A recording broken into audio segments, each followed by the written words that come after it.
कोई सुनवाई नहीं है इस सरकार के अंदर। विधायक की कोई सुनवाई है ही नहीं। 5 साल तक कोई विधायक कोई काम नहीं करा पा रहा है इस सरकार के अंदर। ये खुला आपको बता रहा हूँ।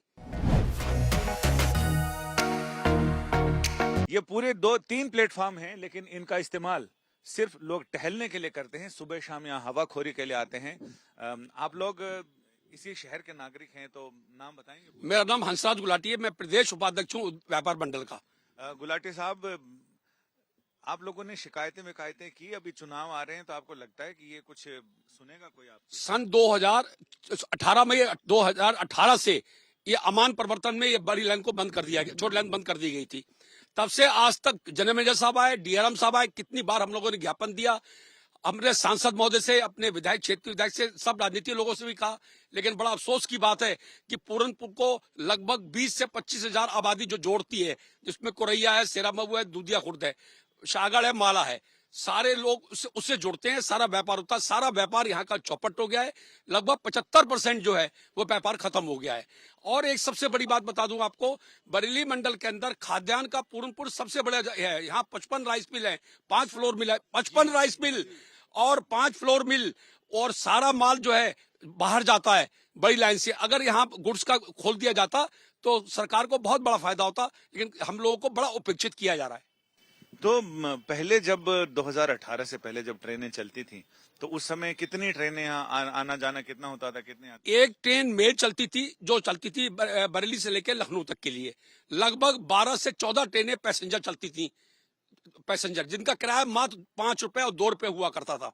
और गरीब लोगों के लिए सबसे अच्छा साधन वही था, चाहे व्यापारियों के लिए हो, चाहे किसानों के लिए हो, या आम जनता के लिए।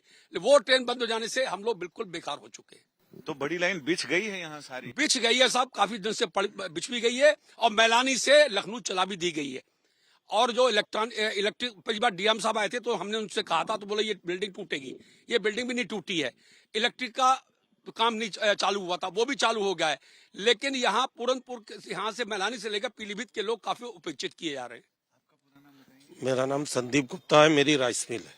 तो संदीप जी, ये सारे लोग सुबह शाम बस इस पे टहलते हैं, बस ये इस्तेमाल हो रहा है प्लेटफॉर्म? इसमें व्यापार का बहुत बड़ा लॉस हो रहा है यहाँ, जबकि नंबर ऑफ पैसेंजर्स यहाँ पे बहुत अच्छी सेल थी। शायद मंडल में बहुत पूरनपुर का बहुत अच्छी सेल थी, लेकिन यहाँ पे इतना जी हाँ, सबसे ज्यादा सेल थी।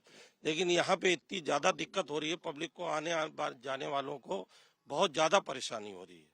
और बहुत ज्यादा लॉसेस भी हो रहे हैं लोगों को। वो अपने कन्वेंस से आते हैं। कितनी उम्मीद लगती है? रेलवे ये कह रहा है कि इसी महीने में और सीआरएस का दौरा हो जाएगा और इंजन का ट्रायल हो जाएगा, तो जल्दी उम्मीद लगती है वोटिंग से पहले आपको ये सब मिल जाएगा? रेलवे वाले कह रहे हैं कि सीआरएस का दौरा होगा 27 तारीख को, लेकिन ऐसा हमें कुछ दिखता नहीं है कि यहाँ पे इतनी बहुत जल्दी ही ट्रेन चालू हो जाएगी, और कोई पता भी नहीं कि यहाँ ट्रेन कब तक चालू हो। ये उम्मीद लगती है कि इस वोटिंग से पहले ही आप लोगों का? नहीं साहब, मुझे कोई उम्मीद नहीं है, क्योंकि सीआरएस जो आता है, वो जो चीफ सिक्योरिटी वाले आते हैं, वो सब चीज पहलू देखते हैं। और एक सबसे बड़ी समस्या मैं बता दूंगा जो है, पूरनपुर के लाइन पर 1 लाख की आबादी है। 1 लाख की आबादी के लिए एक भी अंडरपास नहीं दिया गया। जो विकलांग हैं, जो महिलाएं, उनको बहुत बड़ी दिक्कत हो रही है। हम लोगों ने कितनी बार डीआरएम साहब को लिखा, अपने सांसद लिखा, लेकिन कोई इस पे कोई हमें नहीं मिला। 1 लाख पूरी आबादी जो है उपेक्षित की जा रही है लाइन पार की। ये 1 लाख आबादी है पूरी वहां से वहां तक। लोग फिर लाइन क्रॉस करने के लिए उनको लाइन क्रॉस करके नहीं, वो करेंगे साहब तो टिकट लेना पड़ेगा प्लेटफॉर्म का। 50 रुपए का टिकट कर दिया सरकार ने। आगे से 1 किलोमीटर जाके घूम के आना पड़ेगा। कोई अंडरपास नहीं दिया गया यहाँ पर। हमारे सहयोगी रिपोर्टर भी हैं, यहीं पूरनपुर के रहने वाले हैं, सौरभ पांडे। सौरभ, तो आपकी तो बात होती रहती है यहाँ पर डीआरएम और बाकी लोगों से, तो क्या कह रहे हैं वो लोग? चल रहा है धीरे धीरे। आजकल लंबा प्रोसेस है। कभी कभी यहाँ को एनओसी नहीं मिलेगी, वहाँ कुछ नहीं मिला। दिक्कत यह है कि 2009 से मैं इस ट्रेन पे अप डाउन करता था। ट्रेन बंदी में रोडवेज या बस या ऑन व्हीकल से, तो लगातार दुर्घटना हो रही है। पता नहीं कितने दोस्त यार जो इस दुर्घटना में खत्म हो गए। अभी 20 दिन पहले भी एक हमारे परिवार में भाई था, वो इस दुर्घटना में खत्म हो गया, जो कि हम लोग परमानेंट अप डाउन करते थे। और यहाँ के जो नेता है वो वहाँ लखनऊ दिल्ली जाके फोटो खिंचाते हैं नेताओं के साथ, लेकिन इसको लेकर कोई भी वहाँ पर नहीं कहता। चुनाव आ रहा है, लेकिन ये मुद्दा नहीं बनाएगा, ना धरना होगा ना प्रदर्शन होगा, इसके लिए नहीं। लेकिन व्यापारी और जो डेली बेस के लोग पढ़ने जाते हैं या इलाज के लिए जो अस्पताल जाते हैं, उनके लिए सबसे बड़ी दिक्कत आ रही है। क्योंकि हम लोग। पूरा नाम क्या है? मेरा नाम मोहम्मद आजाद।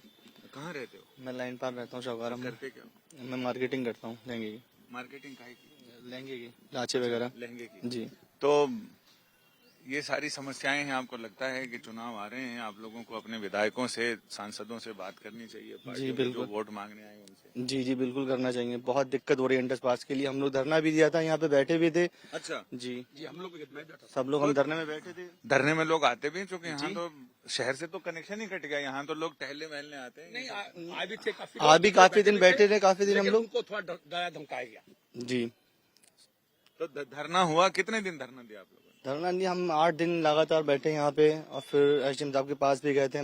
अपना कहा, अपनी बात भी उनसे कही थी। धरने पे कोई आया था बड़ा जी। नेता पूछने या कोई अफसर पूछने? नहीं, कि नेता वगैरह कोई नहीं आया था यहाँ पे। तो बस आपने धरना दिया और फिर अपना अपने घर चले गए? जी 2 घंटे रोजाना बैठ रहे थे। 8 दिन लगातार बैठे हम लोग 2 घंटे। उसके बाद कोई सुनवाई नहीं हुई अभी तक। तो 2-2 घंटे का धरना हुआ, लेकिन उसका कुछ नहीं है उसमें। फिर अधिकारियों ने जो है इन लोगों को कुछ हल्का डराया और धमकाया गया।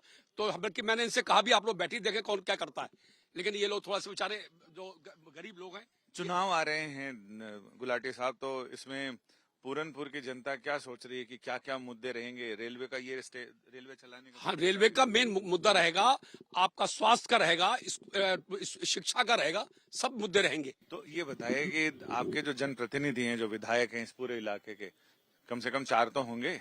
हमारे जिले के 4 हैं। हाँ। जिले में 4 तो विधायक। उनका कोई आपको लगा कि आप लोगों के परेशानी में वो परेशान है और भाग दौड़ नहीं, कर रहे बस हैं? विधायक ने भी बरेली जाकर डीआरएम साहब से मिले थे, अंडरपास के लिए भी कहा था उन्होंने, लेकिन कोई सुनवाई नहीं है। इस सरकार के अंदर विधायक की कोई सुनवाई है ही नहीं। 5 साल तक कोई विधायक कोई काम नहीं करा पा रहा है इस सरकार के अंदर। ये खुला आपको बता रहा हूँ।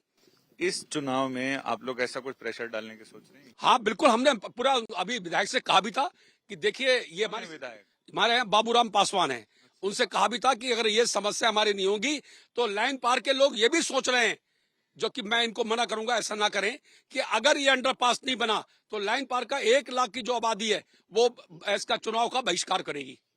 अरे आप भी तो यही लाइन पार वाले जी हो। बिल्कुल। हाँ तो बात आप से लोगों ने कुछ ऐसा सुगबुगाहट चल रही है? जी बिल्कुल। इस बार जो सुनवाई नहीं हुई तो हम लोग वोट नहीं डालेंगे इस बार, बोला था यहाँ पे। सारी पब्लिक आई थी यहाँ से लाइन पर, सबने यही बोला था। औरतें, लेडीज सभी आई थी यहाँ पे, जो भी था। मतलब ट्रेन नहीं चली तो आप लोग, ये अंडरपास की हमारा जो समस्या नहीं हल हुई तो हम लोग वहाँ उसका वोट नहीं डालेंगे फिर, क्योंकि हमारी 1 लाख की आबादी है यहाँ पे। क्या दिक्कत है आप लोग बताइए। यहाँ अक्सर हमने देखा है इस इलाके में, कई जगह गए, जैसे माधो टांडा, वहां पर अस्पताल बने हैं, डॉक्टर नहीं है। स्कूल बना है, इमारत बन गई, लेकिन फीता काटने का इंतजार है। मुख्यमंत्री जी या कोई बड़े नाम वाले आए, बड़े काम करके जाएं, तो 5 साल तक कोई उद्घाटन नहीं हुआ। 5 साल से इमारत बनी तैयार है। 2018 से 2021 खत्म होने आ गया और ये लाइन बिछ तो गई है, लेकिन अभी तक दूर दूर तक कोई उम्मीद नहीं नजर आती कि शायद कुछ हो जाए, क्योंकि गुलाटी साहब का ही कहना है कि ये 27 को सीआरएस का दौरा हो जाएगा। इसके बाद आपको लग रहा है कि नहीं साहब, मुझको बिल्कुल उम्मीद नहीं है कि 27 तारीख को सीआरएस साहब जो है इसको ओके करके जाएंगे, कि ऐसी हालत स्टेशन की नहीं, प्लेटफॉर्म बुकिंग विंडो नहीं है।